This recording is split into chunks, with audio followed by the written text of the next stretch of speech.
none iminsi 3 Yesu yamaze ari muri operation ariko nkunda Kristo berabimana ubona Yesu wagiye mu gituro agakinguza ibitura imbaraga z'urupfu atarazuka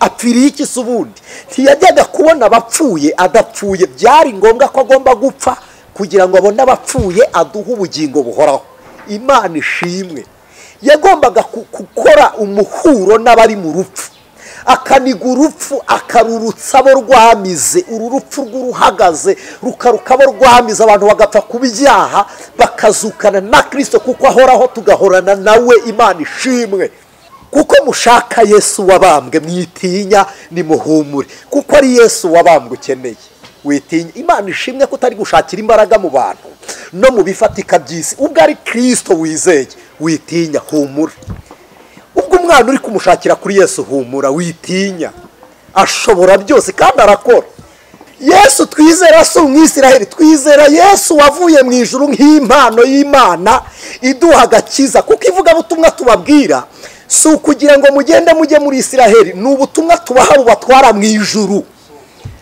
Isiraheli which means Israel biravuga ngo ubwoko bw'Imana Isira n'ubwoko eri ni Imana ikindi cya kabiri Yerusalemu nshya tubabwira ntabwo ari Yerusalemu ya Gaza aha muri Palestina no Yerusalemu biravuga ngo ni irembo n'ururembo rw'Imana ikomeye kuvuga ngo n'ururembo rw'Imana ikomeye Yesu niwe rembo donema edrai so ni Maria kotaya shoni monda Imana ishimwe niwe rembo yarabivuze ngo ni ingerembo ry'intama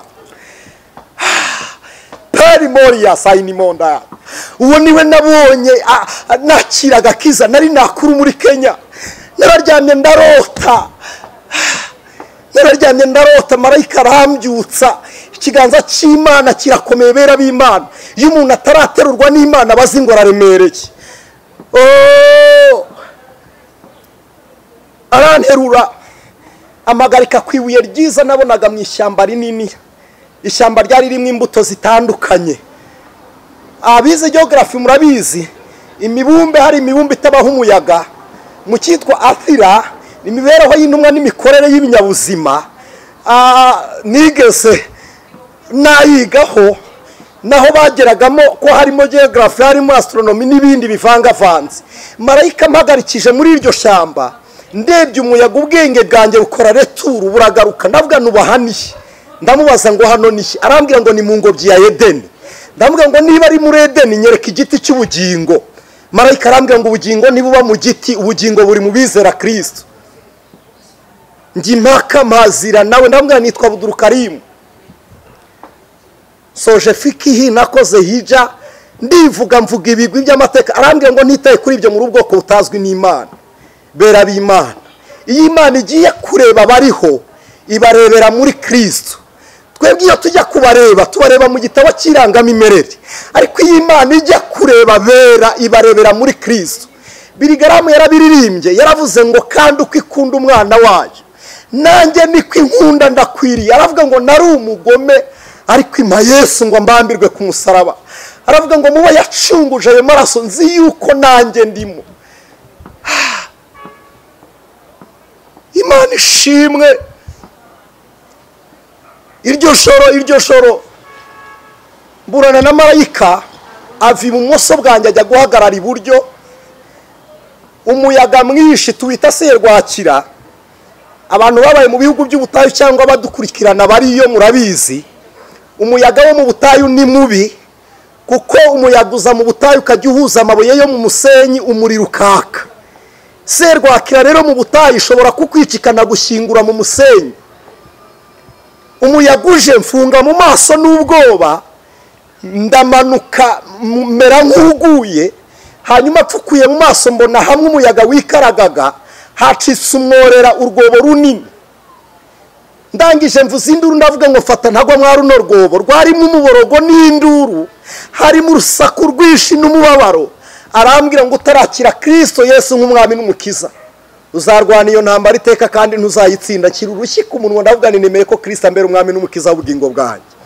Yesu ashimwe cyane inshuti z'umusaraba ni mwene so muri Kristo Yesu ANICET niyo mugabo ndabasuhuje mugira amahoro y'Imana dushimiye abantu mukunda gukurikira Umukanguzi TV, tubashimiye ko mutwereka ko muba muri kumwe natwe muri komenti, abakoze subscribe kugira ngo mujye mubona ijambo ry'Imana. Imana ibahe umugisha. Nkunda kubivuga, utarayikora abonye bitari ngombwa ko yayikora, abonye ntacyo yatwungukiraho si ngombwa, ariko ubonye wakunguka abana natwe, Imana iguha umugisha. Uyu ni umwanya kugira ngo tuganire ijambo ry'Imana. Reka dutegure imitima yacu dusenge, hanyuma tuganire ijambo ry'Imana. Imana ibahe umugisha. Turagushimiye data mwiza, se umwami wacu Yesu Kristo, Imana y'imbaraga, Imana yazuye Kristo, kandi Imana yamutanze nk'igitambo kugira ngo abamwizera bose batarimbuka bahabwe ubugingo buhoraho. Ngo haye icyubahiro kubw'ineza yawe. Tugushimiye ko waturinze, tugushimiye bene data ugenda ukiza indwara, imirimo n'ibitangaza ugenda udukorera ku Mukanguzi TV. Turaguhimbaje. Uyu mwanya umutima wanjye ufite ishimwe n'umunezero, nejejwe nuko uri Imana yacu. Ijambo ryawe ryarambwiye ngo nturagakorwa n'isoni zo kwemera kuba Imana yacu. Ndabizi ko uri data wa twese. None uyu mwanya ari abantu tugiye kuganira nabo ijambo ryawe, harimo bene data muri Kristo, abatarabyarwa nawe, wongere wahe umutima wo kukumenya no kuguhishurirwa, kugira ngo uyu mwanya udukirishe ijambo ryawe, kuko ryuzuye byose. Utange ihumure, utange umunezero, kandi utange n'agakiza kubw'ineza yawe. Bisenze nizeye ku bwa Kristo wabambwe, agapfa kandi akazuka, tukaba dutegereje kuza kwe none iteka ryose. Amen. Imana ibahe umugisha. Ndongera ndabasuhuje, mugira amahoro y'Imana kandi ibihe byiza. Ndagira ngo tubumbure Bibiliya dusome mu gitabo cy'ubutumwa bwiza bwanditswe na Yohana, igice ni icya 20. Yohana, ubutumwa bwiza bwa Yesu ko bwanditswe na Yohana, igice cya 20. Turasoma duhereye ku murongo waho wa 5 kugira ngo tuganirire ijambo ry'Imana. Imana ibahe umugisha. Yohana, ubutumwa bwiza bwanditswe na Yohana, igice cya 20. Turahera ku murongo wa mbere dusoze n'umurongo w'10. Reka twigomwe ntacyo. Haravuze ngo ku wa mbere w'iminsi 7 mu rubungabungo hatarabona Mariya Magadalena aza ku gituro, asanga igitare gikuwe ku gituro. Arunama asanga arirukanka. Ku murongo wa 2 arirukanka asanga Simoni Petero na wa mwigishwa wundi Yesu yakundaga, arababwira ati, bakuye umwami Yesu mu gituro kandi ntituzi aho bamushyize. Petero asohokana na wa mwigishwa wundi bajya ku gituro, bombi birukira icyarimwe. Ariko uwo mwigishwa asiga Petero, aba ari we ubanza kugera ku gituro. Arunama arungurukamo, abona imyenda y'itarishyizwe hasi, ariko ntiyinjiramo. Maze Simoni Petero nawe aza amukurikiye, yinjira mu gituro, abona imyenda y'itarishyizwe hasi n'igitambaro cyari mu mutwe we kidashyizwe hamwe n'imyenda y'ibitare, ahubwo cyari kizinze kiri ukwacyo hirya. Nicyo cyatumye na wa mwigishwa wundi wabanje kugera ku gituro nawe yinjira. Abibonye yizera ibyo yabwiwe na wa mugore, kuko bari bataramenya ibyanditswe ko akwiriye kuzuka. Maze abigishwa basubirayo bajya iwabo. Mwakire neza iri jambo ry'Imana.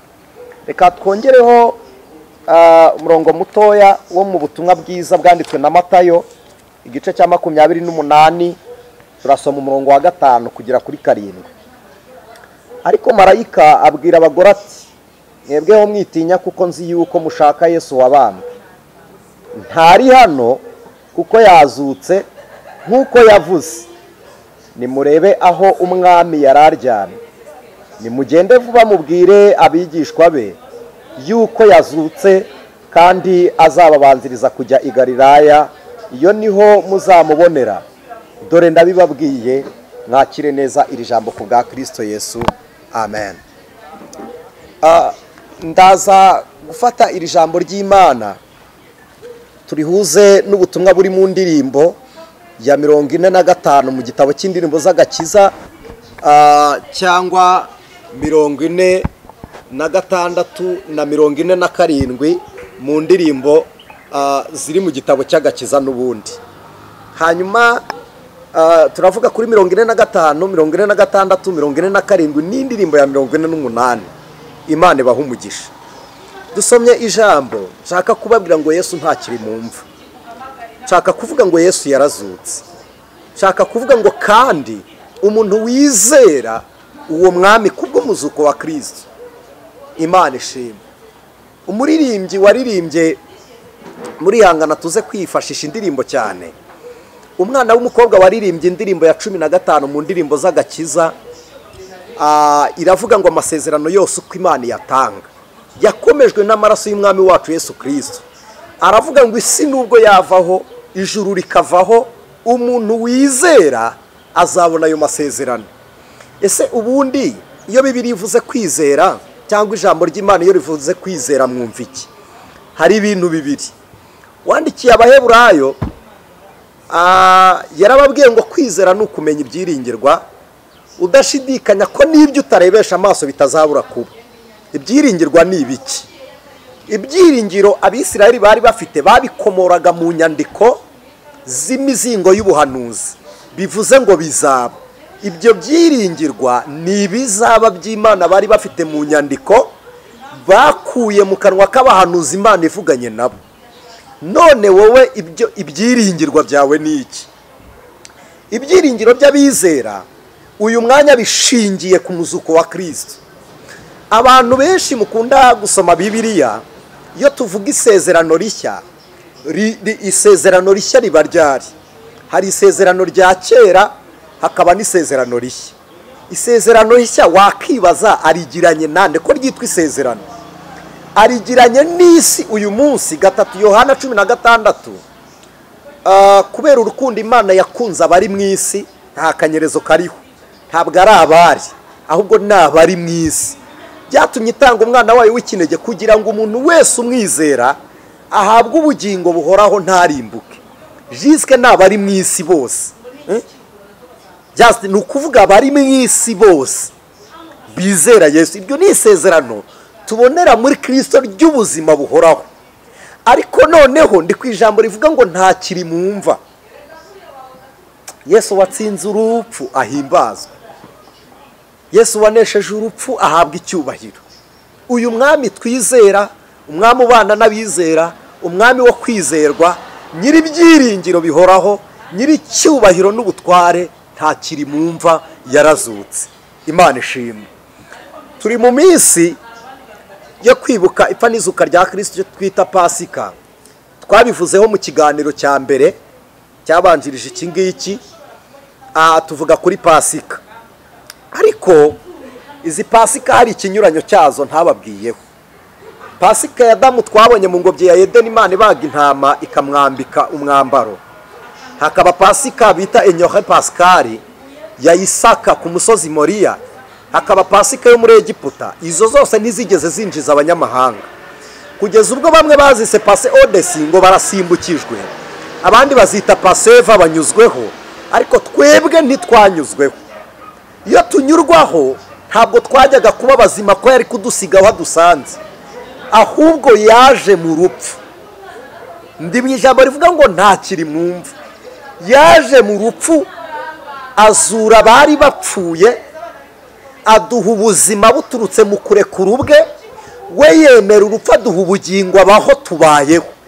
Arazuka arapfa tubaho, arazuka yicara iburyo bw'Imana ariho none n'iteka ryose.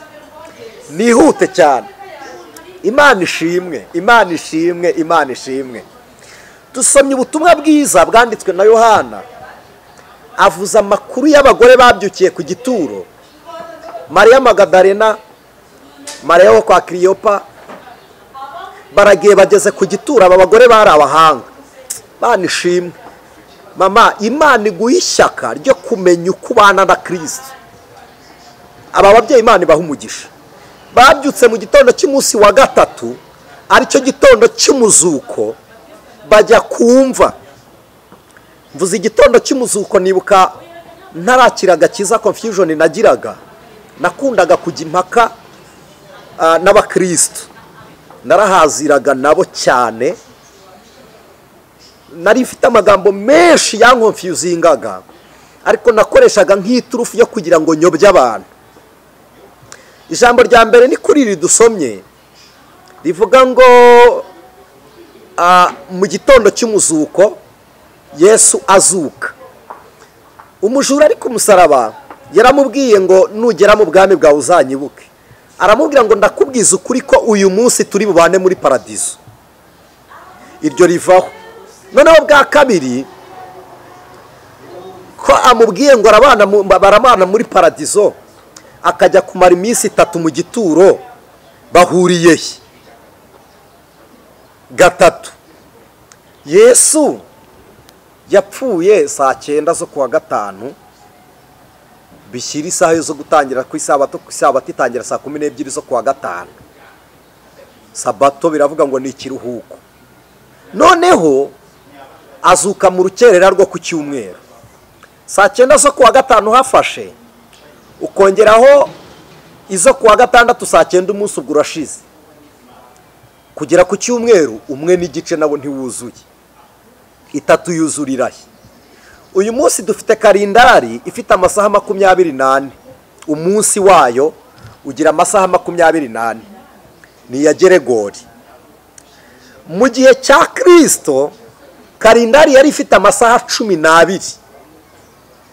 Utubisomahe Yohana 11, Yesu ajya kuzura Lazaro.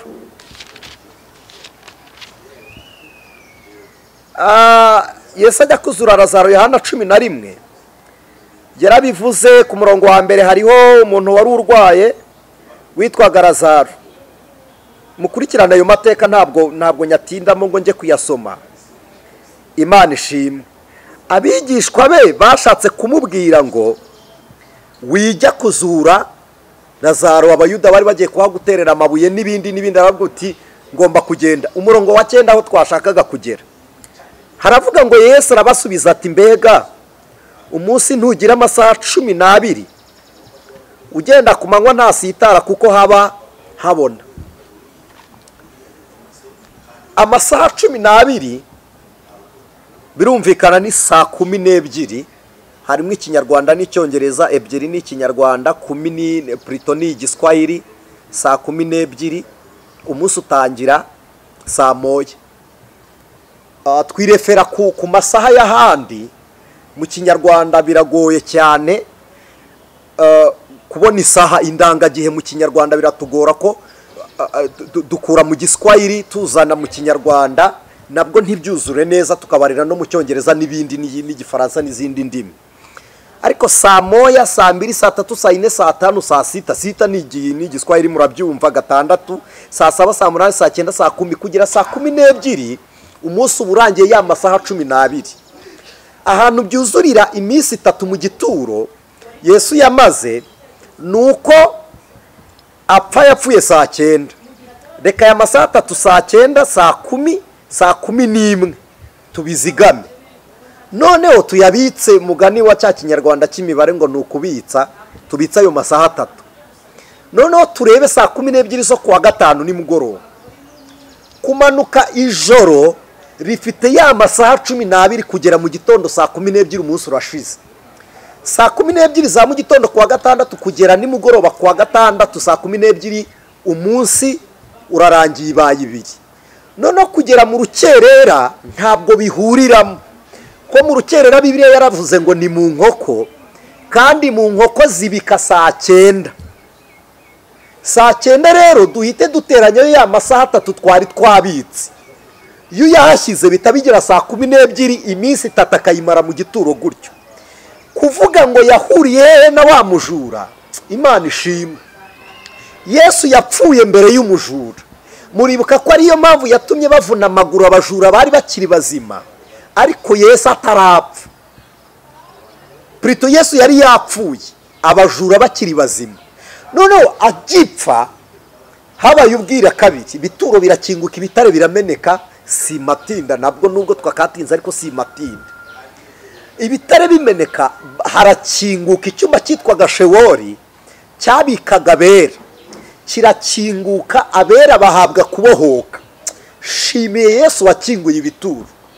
N'uyu munsi urupfu ruriho, ariko ndagira ngo mbabwire ko ari irembo ntirukiduteye ubwoba, kuko urubori rw'urupfu uyu munsi rurakora, urupfu rukarya, ariko ntirutugumana. tubaho ni irembo ritugeza mu ijuru. Muririmbyi yavuze iki? Nyabagwe ko ndi umuvuzeho wa 45 ni nawe waririmbye 48 yaravuze ngo kubaho ni Kristo no gupfa ni inyungu ku mukristo wese w'ukuri.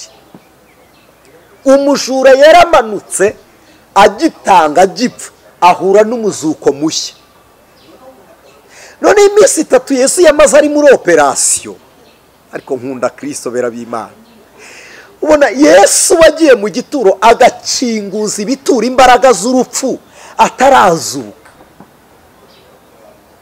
Apfiriye iki subundi? Ntiyajyaga kubona abapfuye adapfuye, byari ngombwa ko agomba gupfa kugira ngo abone abapfuye aduha ubugingo buhoraho.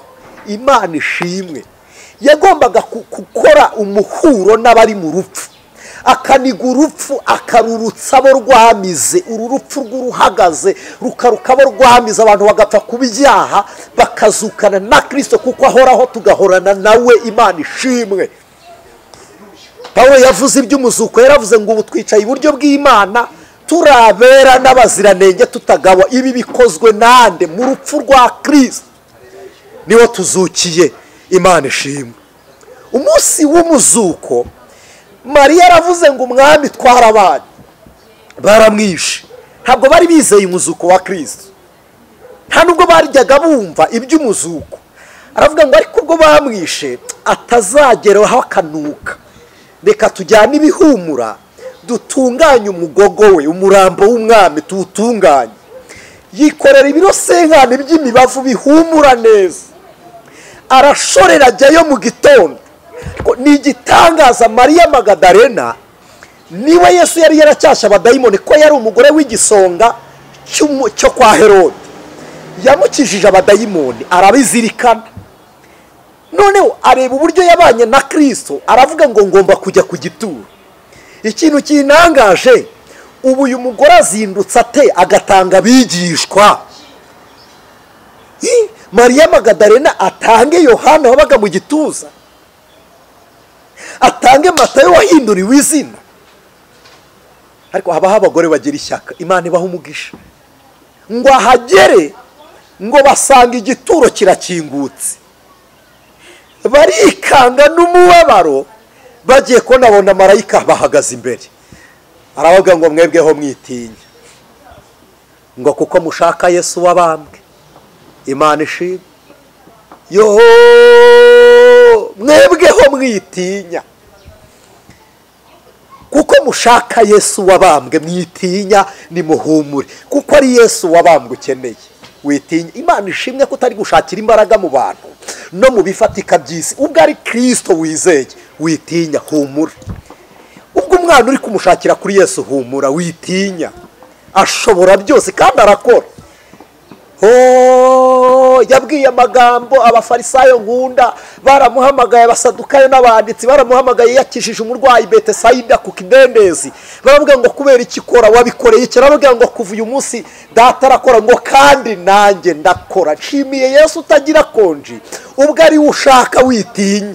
Ahubwo marayika gerekaho ijambo turi dufiteho teme dufiteho intego twatinzeho, arababwira ngo ntabwo akiri Mumva, yazutse. Impamvu abantu bari kurizwa n'urupfu rwa Yesu, impamvu abantu bakora n'ibyaha Yesu, nuko bafite Yesu wapfuye, ntabwo arazuka. Nigeze naba ndi i Kaira, ni ku mupaka wa Libani na Israeli. I Kaira murahibuka ni hamwe Dawidi yahungiye, Abiyatari akamusanga afite umwenda w'abatambyi.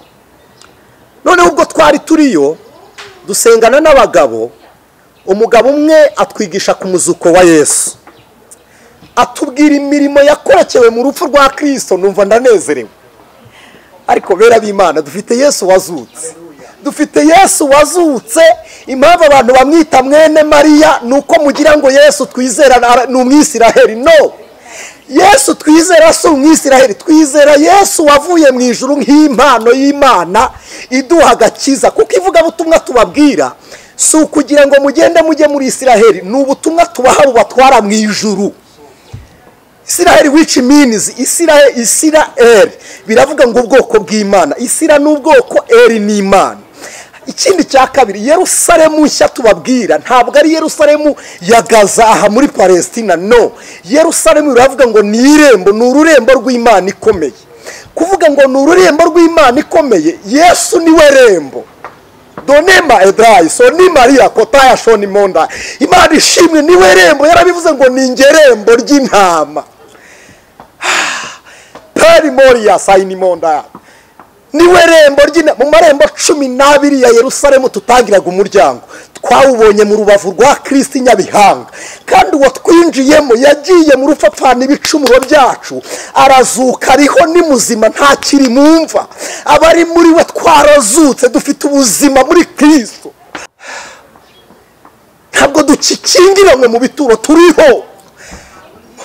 Mwanditsi yavuze iki? Yavuze ngo turabatsinzi no kurutaho, tuba batsinzi dutsinzi. Urwo rufu rwa Kristo rwapfanye kamere zacu, apfa kubera ibicumuro, arazuka baho tubayeho muri Kristo Yesu. Niyo mpamvu no mu rufu hazaba irembo, tukahatambuka tukabona ingororano z'abera, tuzambara amakamba tunyuze muri urwo rufu. Umubiri uzapfa ariko ubuzima bwo kwizera Imana buriho. Imana ishimwe. Maria Magadalena arabyuka ajyana ibihumura, marayika aramuga ngo wishakira Yesu mu gituro.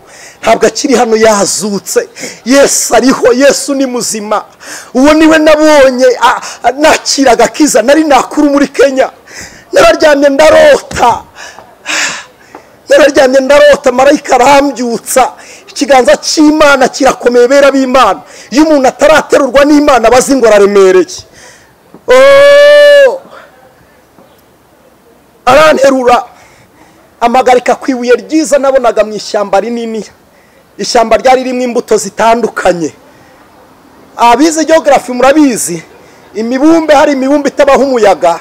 Mu cyitwa Athira, imibereho y'intumwa n'imikorere y'ibinyabuzima, nigeze nayigaho, naho bageragamo ko harimo geography, harimo astronomy n'ibindi bivangavanze. Marayika mpagarikije muri iryo shyamba, ndebye umuyaga, ubwenge bwanjye bukora returu buragaruka. Ndavuga nubahaniye, ndamubaza ngo hano nihe? Arambwira ngo ni mu ngobyi ya Edeni. Ndavuga ngo niba ari muri Edeni nyereka igiti cy'ubugingo. Marayika arambwira ngo ubugingo nibuba mu giti, ubugingo buri mu bizera Kristo. Ngi mpaka mazira nawe, ndambwira nitwa Abdulkarim. Soje fikihi nakoze hija, ndivuga mvuga ibigwi by'amateka. Arambwira ngo nitaye kuri ibyo muri ubwoko butazwi n'Imana. Bera b'Imana, iyi Imana igiye kureba bariho, ibarebera muri Kristo. Twebwe iyo tujya kubareba, tubareba mu gitabo cy'irangamimerere, ariko iyi Imana ijya kureba bera, ibarebera muri Kristo. Birigaramu yarabiririmbye, yaravuze ngo kandi uko ikunda umwana wayo, nanjye niko inkunda ndakwiriye. Aravuga ngo nari umugome, ariko impa Yesu ngo mbambirwe ku musaraba. Aravuga ngo mubo yacunguje ayo maraso, nzi yuko nanjye ndimo. Imana ishimwe. Iryo shoro mburana na marayika ava ibumoso bwanjye ajya guhagarara iburyo. Umuyaga mwinshi tuwita serwakira. Abantu babaye mu bihugu by'ubutayu cyangwa badukurikirana bariyo murabizi, umuyaga wo mu butayu ni mubi, kuko umuyaga uza mu butayu ukajya uhuza amabuye yo mu musenyi, umuriro ukaka. Serwakira rero mu butayu ishobora kukwicikana gushyingura mu musenyi. Umuyaga uje mfunga mu maso n'ubwoba, ndamanuka mera nk'uguye. Hanyuma pfukuye mu maso mbona hamwe umuyaga wikaragaga, hacitse umworera urwobo runini. Ndangije mvuza induru ndavuga ngo fata ntagwa mwa runo rwobo. Rwarimo umuborogo n'induru, harimo urusaku rwinshi n'umubabaro. Arambwira ngo utarakira Kristo Yesu nk'umwami n'umukiza, uzarwana iyo ntambara iteka kandi ntuzayitsinda. Kira urushyi ku munwa ndavuga nemeye ko Kristo ambera umwami n'umukiza w'ubugingo bwanjye. Ibyo nababwiraga impamvu ni iyi: Yesu dufite akorwaho. Amaso y'umubiri n'ubwenge n'ubuhanga ntabwo bimubona, ariko ababyarwa nawe kubw'ijambo ry'Imana tureba Kristo. turamuhishurirwa. Pawulo yabibwiye Abakorinto 3:6 yarababwiye ngo niwe waduhesheje kuba umubwiriza w'isezerano rishya ritarahize inyuguti. Imana ishimwe. Nihute ngeraho senga abigishwa umugore akimara kumenya ko Yesu yazutse. Ubundi nubwo butumwa bwiza kubwira abantu ko yazutse, nubwo butumwa bwiza kubabwira ko hari ubundi buzima, nubwo butumwa bwiza kubabwira ko hari indi mibereho. Baragenda babwira abigishwa ngo baza birukanka bageze ku gituro.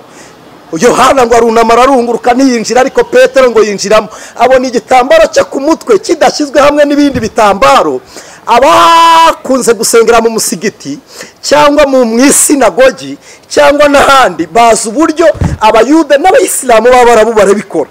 Iyo umuntu agiye kugenda gusohoka ajya hanze, hari igihe ashobora gufata igitambaro akagisiga mu mwanya. Bivuze ngo nubwo mutahansanze sindi kure, ntihagire ujya mu mwanya wanjye, ndaje ndagaruka. Ariko mana, Yesu ni igitangaza. Azinga umwenda, bivuze ngo nubwo mutahansanze ndahari. Reka nkubwire, twizeye Yesu batamubona ariko arahari. Twatangiye batabyemera ariko arahari. Abana natwe arahari. Baraturoga batamureba ariko Yesu arahari. Baturwanya batabona uturwanira ariko arahari. Azinga icyo gitambaro, ngo babibonye baraseka, ngo basubirayo. Ngere hafi nsoze. Umugore umwe wakiriye umuzuko wa Kristo w'Imediane yaririmbye indirimbo ya 45 mu gitabo cy'indirimbo z'agakiza ivuga ngo iby'Imana ikora biradutangaza. Yari afite umugabo wamurwanyaga kandi ari umugabo we. Igihe kimwe amubitsa amafaranga ku gatambaro gatukura, aramubwira ngo ninkora urugendo ninga isafari uzayampa.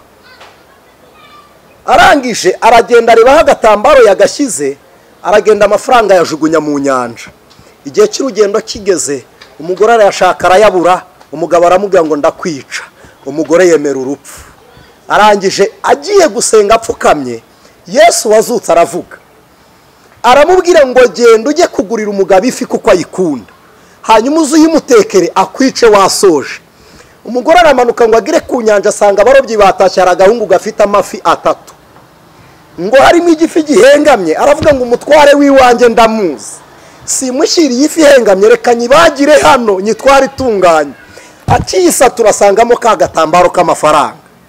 Ataha ari kuririmba avuga ngo mu rugendo ntabwo nabimenya byose, ariko nzi ko nzabimenya. Aravuga ngo ni kuki turizwa n'ibyago biriho kandi ari iby'igihe gitoya. Yesu wazutse ajya amara umubabaro, ajya atanga ibyishimo, atanga inama. Umugore akaranga ifi ari kuvuga ngo iby'Imana ikora biradutangaza. Nta n'uwabimenya uko biri. Umugabo yumva uko ari kuririmba, aramubwira ndakwica, aramubwira ngo ubw'ibyago byose bizaba bishize. Ariko Imana ishimwe, ati tuzaba ibihumbi. Ariko uti turamye umukiza, uzajyanwa n'iki se kutazajyayo? Aramubwira ngo nzajyanwa n'amagare, mu magare 1000 harimo iryo yangeneye. Umugabo aramubwira ngo amagare yari aya Eliya. Umugore aramubwira ngo nkuko yajyanwe n'ingoga, nanjye ko niko nzava mu isi. Aha ntuharara amafaranga na. Aramubwira ngo ubw'ibyago byose bizaba bishize, tuzabaho turamye umukiza, simpatindaho. Yinjiza umugabo aramubwira ngo akira amafaranga. Aciye abona umugabo agwa igihumure. Yesu wazutse akora ibirenze intekerezo z'abantu. Aguye igihumure, umugore aramukangura aramubwira ngo mutware, kanguka udakererwa urugendo. Akangutse ngo abona umugore n'umwana mutoya. Umva ukuntu indirimbo ya 46 ivuga. Iravuga ngo Yesu, kuko umugabo niwe wayiririmbye ya 46 mu gakiza. Yaravuze ngo Yesu butukuragije uyu mwana mutoya, ngo turakwinginze umuturerere no kubw'ubuntu bwawe buri munsi umuduhera umugisha. Amuteruye. Abahuruye baje kureba urupfu rw'uyu mugore babona ineza y'Imana. Reka nkubwire, hari abantu bategereje kuzapfa uko upfuye. Kristo wazutse, Kristo utakiri mu gituro, Kristo wera wa Isiraheli, niwe marayika wagiye imbere y'Abisiraheli aritura Yeriko. Niwe nkingi y'umuriro n'igicu yari mu Bisiraheli yitamuruyemo inzira iraboneka.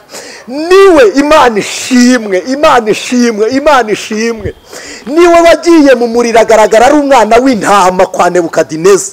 Yesu wazutse niwe wafunze intare kuko niwe ntare nyantare. Uwo wazutse akuramburira ikiganza. Imana ishimwe. Umugabo aririmbira uyu mugore, aramusohora amuhagarika imbere y'abandi. abaturanyi nibo bavuze ngo burya n'igihe gito intambara igashira, n'igihe gito tukabona Yesu. Aravuga ngo impamvu turira nuko twari tutarabona Yesu. Imana iguhoreze muri Kristo umenye Yesu wazutse. Bamubaza ubuhamya n'igitumya atsinda, aririmba ya 48, aravuga ngo umukiza niwe wankuye mu ishyamba. Aravuga ngo kubw'izuba n'imvura byo mu ijuru sigaye mba mu murima we. Imana igutere mu murima wayo kubwa Kristo wazutse, nta kiri mu gituro. Umurima w'Imana ni Kristo, ko niwe gihugu. Yavuze ngo nimuba muri nge amagambo yanjye akaba muri mwe musaba icyo mushaka. Reka dusengane Imana. Mwami Yesu, zina risumba yandi mazina, ijambo ryawe rirambwira ngo mu isi no mu ijuru nta handi twabonera gukira, nta rindi zina twakirizwamo uretse rya Kristo Yesu. Sinzi urupfu kugira ngo tubeho, niwe wanesheje urupfu kugira ngo tubaneho nawe. Warababaye ngo tunezerwe, wambara ubusa ngo twambike gukiranuka kwawe. Urangije uratubabarizwa kugira ngo umunezero wacu uhoreho. Turagushimiye. Bana n'abantu bari bateze amatwi ijambo ryawe, ukiza indwara ziri muri bo, ab'imitima ihagaze wongera ubaha amahoro, abarwaye mu izina ryawe baramburira ikiganza, batarabyarwa n'ubutumwa bwiza ubahe kukwizera kugira ngo ikiganza cyawe kibi cy'abahamya bemeye kuri umwami n'umukiza bugingo bwabo. Ibyo bibera umuzuko kandi bibabera ubuzima kugera ku munsi wo kuvuga ku ijwi ry'impanda, bisenze ku bwa Kristo watsinze byose none n'iteka ryose. Amen. Imana ibahe umugisha.